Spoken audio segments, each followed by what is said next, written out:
how to get Discord Nitro. Hi guys, welcome back to this YouTube channel. Today I will show you that if there is any way to get free Discord Nitro on your Discord account. So let's get started. On this process, at first you'll have to open Discord application with your account.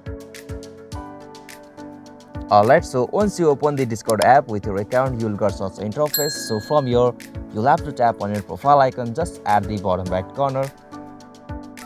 Alright, so now from this section, you'll easily get the options like Get Nitro. So simply tap on this Get Nitro option. Alright, so simply from here, you can get the Discord subscription by paying such dollars for it. So there is no any such options like you can get free Discord Nitro on your Discord account. So you have to pay for it. And now from here, once you have choose any subscription from here, you'll have to just tap on this Get Nitro option. Alright, so from here you'll have to choose your plan, like you can go the option yearly and monthly. So simply choose one and tap on this purchase option.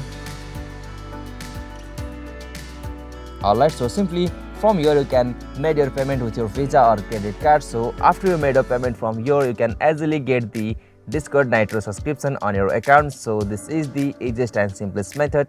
Hope you found this video helpful to you, and please don't forget to subscribe my YouTube channel for more quick and short tutorial like this. Thank you for watching this video. Have a nice day.